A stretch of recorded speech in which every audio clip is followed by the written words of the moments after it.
안녕하세요. 떠드는 사람입니다. 잘들 계셨나요? 요즘 독감이랑 감기 유행인데 좀 어떠세요? 저는 한 일주일 정도? 일주일 좀 넘게? 목소리가 처음, 처음에 막 안 나오다가 나중에 막 기계 목소리 나와가지고 너 보이스피싱 목소리 변조냐 막 이랬었는데 지금 이제 목소리가 돌아왔습니다. 그래서 녹음을 하고 있고요. 저는 집에 이제 겨울마다 생강차를 끓여 먹거든요. 그러니까 막 생강이랑 계피랑 감초랑 이런 거 사갖고 와가지고 끓이는데, 아우, 그게 진짜 쏠쏠합니다, 여러분. 그래서 약을 먹기 싫다. 다음에 생강차 추천드립니다. 이런 와중에도 요즘에 극장에 볼만한 영화들이 많이 개봉을 해가지고 이거저거 많이 보고 다녔어요. 예, 오전이나 낮에 다니다 보니까 사람이 그렇게 많지 않아가지고 좀 마스크 딱 하고 딱 가린 다음에 가가지고 얌전히 영화 보고 왔습니다. 그 중에 이제 지난주에 본 콘티넨탈 25라는 영화를 보면서 제가 몇 년 전에 봤던 그 세상의 모든 계절이라는 제목의 영화가 떠올라서 떠드는 사람 264화에서는 이 두 편의 영화를 가지고 떠들어 보도록 할게요. 콘티넨탈 25나 세상의 모든 계절이나 이 두 영화 다 줄거리를 따라가는 재미로 보는 영화는 아니에요. 대신에 이제 영화 안에 사람을 관찰하는 맛이 쏠쏠합니다. 그래서 그 사람들의 감정도 들여다보고 사람들끼리의 관계들이 어떻게 형성이 되는지도 좀 보는. 그래서 이 거울 치료라고 하죠. 혹시 내가 저런 입장은 아닐까? 아니면 내 주변에 아무개가 저러한데, 그렇다면 그 아무개가 저런 심리로 저렇게 하는 걸까? 이제 뭐 여러 가지 생각들을 하게 하는 그런 영화예요. 저는 이 두 영화에서 한 가지의 공통점을 느꼈는데요. 바로 상처나 아픔이나 슬픔, 이런 부정적인 감정들이 사람을 외롭게 만드는 게 아니라 이것들을 다루는 방식 자체가 사람을 외롭게 하는 건 아닐까 하는 그런 생각을 해보게 되었습니다. 우선 콘티넨탈 25 얘기를 먼저 해볼까요? 이 영화의 주인공 이름은 오르소리아입니다. 오르소리아는 비극적인 사건을 하나 겪게 돼요. 누군가의 죽음을 아주 가까이에서 목격하게 된 거죠. 거의 실시간으로요. 일 때문에 겪게 된 건데, 그러니까 노숙자들을 좀 이렇게 좋은 곳으로 아무 데서나 노숙하지 않게 좋은 곳으로 이제 인도하는 그런 과정의 일을 하는 사람인 것 같아요, 오르소리아가. 근데 그 노숙자가 이 오르소리아가 관리하는 그 타이밍에 자살을 한 거예요.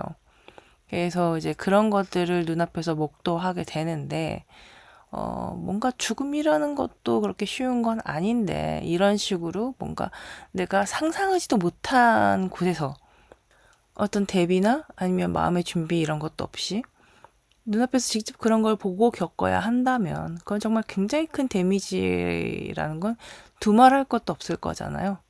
거기다 오르소리아 같은 경우에는 일이랑 관련되어 있다 보니까 뭔가 자기가 직업적으로 죄책감도 갖는 거죠. 내가 좀 더 이 사람에게 어떤 감정적으로나 아니면 실질적인 도움으로나 이런 게 있었으면은 이 사람이 죽지 않지 않았을까. 이제 이런 자책까지 하게 됩니다. 그래서 충격을 받을 대로 받고 굉장히 멍하고 자책감을 힘들어하고 뭐 이런 시간들을 갖게 되어요. 근데 뭐 여기까지는 좀 자연스럽잖아요. 누구라도 그런 일을 겪었다면 그랬을 테니까요. 근데 문제는 그 다음부터입니다. 이게 일 때문에 벌어진 일이니까 회사에 가서 보고를 해야 하잖아요. 근데 이제 동료들끼리 있는 자리에서 어떤 사건이 있었는지 그 일에 대해서 막 이야기를 하고 있는데, 어랍쇼, 막 그 동료들이 막 이러고 저러고 나를 우쭈쭈 위로를 해주는 거예요. 막 내가 하는 말에 귀 기울여주고 말을 하고 있는 나를 다 지켜봐주고 따뜻하게 야, 니 탓 아니야. 부둥부둥 해주고 막 이런 것들. 뭔가 자기가 사람들 중심에 있는 것 같은 그런 기분. 좋거든요? 그래서 오르소리아는 이 기분 뭔가 나쁘지 않아 라고 생각을 했던지, 학생한테도 말하고, 친구한테도 말하고, 남편한테도 말하고, 신부님한테도 말하고, 정말 마주치는 모든 사람에게 그 사건에 대해 이야기라도 할 것처럼 정말 닥치는 대로 그 사건에 대해 이야기하기를 멈추지 않습니다. 근데 재밌는 건 뭐냐면 이야기를 할 때마다 사건의 톤과 구도가 달라진다는 거예요.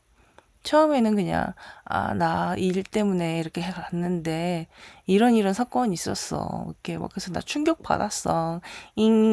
막 이런 거였다면 그 다음에는 내가 그 사람을 위해서 어떤 걸 해주는 사람이었고 어떤 걸 해주려고 했는데 그리고 어떤 걸 해줬었는데 뭐 이 사람이 이렇게 했다. 충격을 받았다. 너무 괴롭다.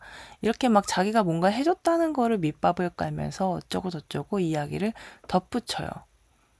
그리고 그 다음에는 사회가 취약한 계층의 사람을 이렇게 다루면 안 된다. 막 이런 뭔가 사회적인 메시지까지 이 서사에 얹게 됩니다.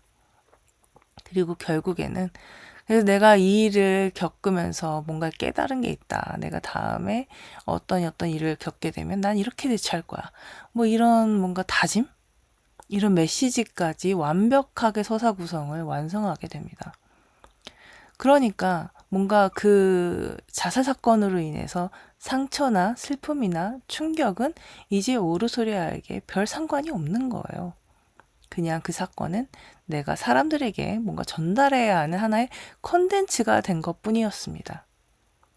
그래서 뭔가 오르소리아의 그 사건과 관련된 감정들에 대한 깊이는 나타나지 않고요.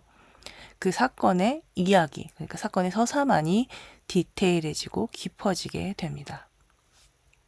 내가 사람들에게 언제 이렇게 관심을 받아봤나. 사람들이 내게 관심을 가져준다는 게 이런 거구나. 막 그 맛에 취해버리면 계속해서 이렇게 위로와 관심을 받을 수 있게 막 그렇게 자기의 그런 감정들을 자기 스스로도 막 조정을 하는 것 같아요. 그리고 자신의 이미지를 뭔가 재구성할 수 있다면, 그리고 내가 지금 이 그룹에서 어떤 위치에 있는지 확인할 수만 있다면, 뭐 그깟 사건에 대한 트라우마? 상처? 그런 건 이제 뭐 와대본 거죠. 그냥 나는 그 사건을 완벽한 컨텐츠로 만들어야겠다는 생각밖에 없는 거예요.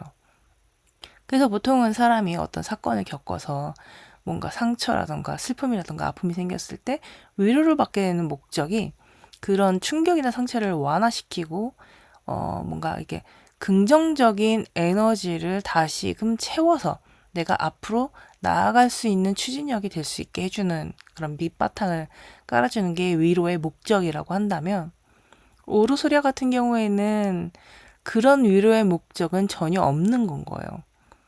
오르소리아 같은 경우에는 위로의 목적이 하나밖에 없습니다. 내가 다음 사람에게 위로받을 상황을 계속해서 유지할 수 있도록 나에게 좋은 피드백을 주는 그런 밑바탕으로 사용을 할 뿐인 거예요.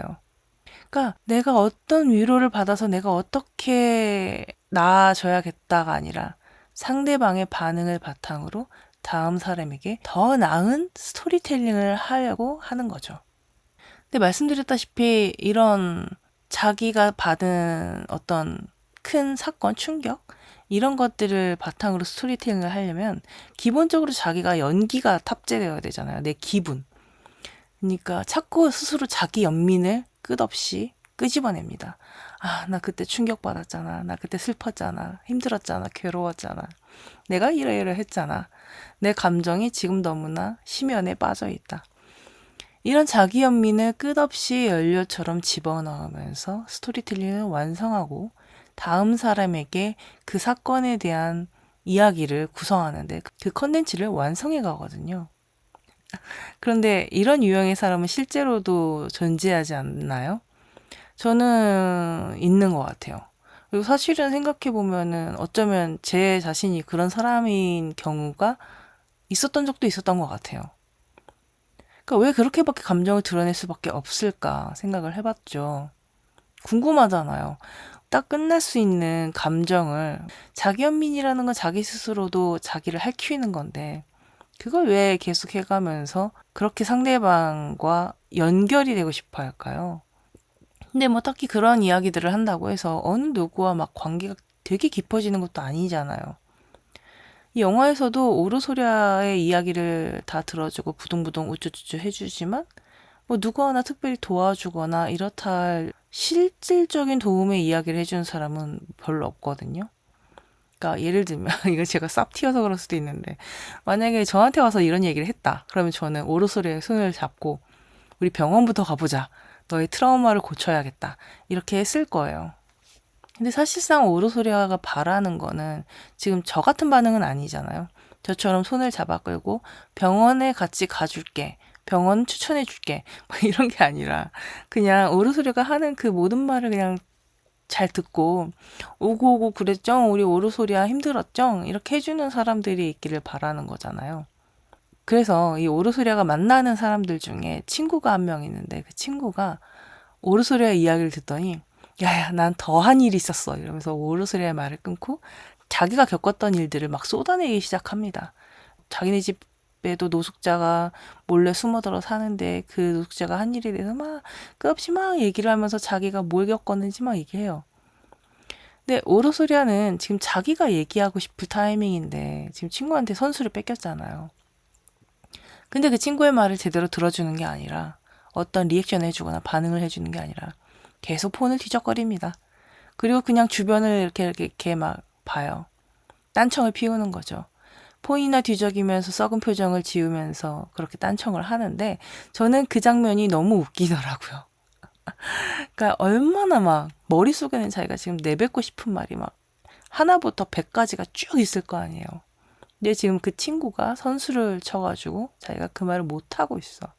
그래서 자기 말만 하기 좋아하는 사람은 남의 말을 정말 못 들어주더라고요. 그때 볼 수 있는 특유의 표정이나 포즈가 있는데 그 오르소리아와 그녀의 친구에게서 볼 수 있었습니다. 그 장면에서 이 영화가 뭘 말하고 싶은지를 단번에 알겠더라고요. 근데 물론 그렇다고 해서 영화가 이런 오르소리아가 나쁘다 아니면은 좀 얘가 병이다 뭐 이렇게 얘기하지는 않아요. 어떤 결론을 딱 내리진 않습니다. 오히려 그렇게 반복해서 이야기를 하려는 그녀의 심리, 그런 패턴을 찾고 완성시키는 그녀의 심리를 아주 현실적으로 보여줄 뿐이죠. 그러니까 보통 이제 어떤 사람의 상처는 다른 사람의 관심을 불러오잖아요. 그리고 누군가의 불행은 청중을 불러옵니다. 왜냐면 사람들은 이상하게 누군가의 아픔이나 불행을 좋아해. 그래서 이제 그런 거에 귀 기울이고 이제 그런 이야기를 듣고 싶어 하는 사람들이 이런 떡밥을 물게 되는 거죠. 그래서 어떤 취약점 같은 거가 누군가의 취약점이 누군가를 붙잡아둘 그런 재료가 된다는 거를 오르소리아가 깨달은 거예요. 그래서 오르소리아 같은 경우는 아 이때다 싶어서 사람들과 가까이 지내고 싶어서 그런 것들을 피력하지만 솔직히 그런 사람이 가까이에 있으면 피로하기만 합니다. 그러니까 그 사람이 불행하기 때문에 내가 피곤한 게 아니에요. 그 사람의 감정을 그 사람이 끝낼 생각이 없기 때문에 그걸 계속해서 내 옆에서 펼쳐놓기 때문에 나는 지치고 피곤한 거야. 난 더 이상 할 말도 없고 보여줄 리액션도 없고 보여줄 표정도 없는데 이 사람은 그걸 끝낼 생각 없이 계속 뱉어내는 거죠. 그래서 콘티넨탈을 보면서 이런 생각을 하고 있을 때 그 몇 년 전에 봤다던 세상의 모든 계절이라는 제목의 영화가 생각이 났던 거예요. 그 영화에서는 감정의 노블레스 오블리주를 실천하는 부부의 이야기가 나오거든요. 그리고 그 부부에게는 오르소리아와 비슷한 친구 메리라는 사람이 있습니다.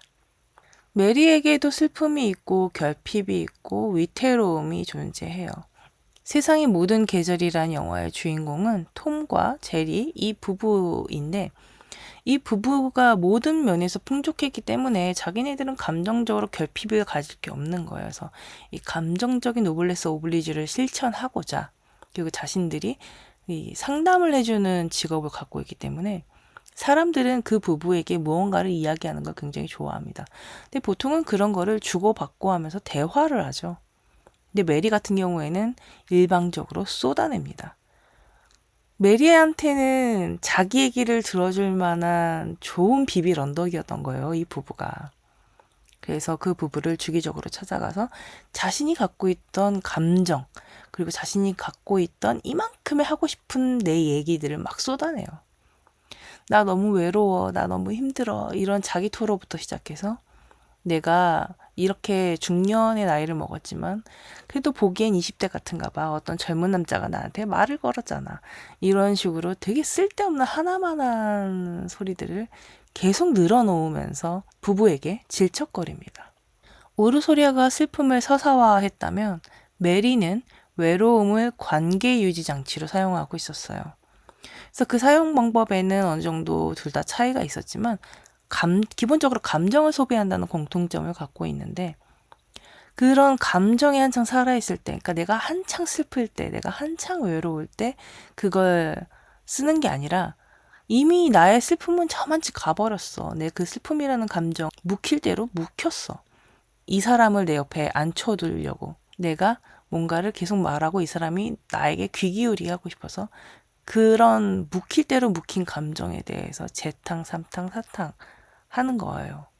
그래서 오르소리아도 그렇고 메리도 그렇고 그런 식으로 감정을 상대방에게 꺼내면서 관계를 유지시키려는 그런 구조를 취하는 것이 이 두 사람의 공통점이라고 할 수 있겠습니다. 그러니까 세상의 모든 계절에서 톰과 제리 부부는 좋은 사람들인 건 사실 맞지만 직업적으로 상담을 하는 그런 사람들이기도 하고 자신들에게 결핍이 없기 때문에 너무 여유가 있는 거여서 감정적으로 자기네들이 누군가에게 쏟을 게 없어. 그래서 감정을 돌보는 입장이었고 메리는 감정을 돌봄받는 입장입니다. 근데 사람의 관계가 이렇게 주어지는 역할이 딱 고정되어 버리면 인간관계는 평등할 수가 없게 되더라고요. 그러니까 한쪽은 계속 돌봐줘, 한쪽은 계속 돌봄을 받아. 이건 평등할 수가 없잖아요. 왔다 갔다 티키타카가 돼야 되는데. 게다가 톰과 제리 부부는 메리를 자신들과는 어느 정도 차이가 있는 사람이라고 생각해버려요. 그러니까 어차피 우리가 메리에게 뭐라고 말을 하더라도 어떤 조언을 하더라도 메리는 알아듣지 못할 거다. 듣는 척도 안 할 거다. 이해할 수 없을 거다. 어차피 도로함이 타버릴 것이다. 이런 스탠스를 취한단 말이에요.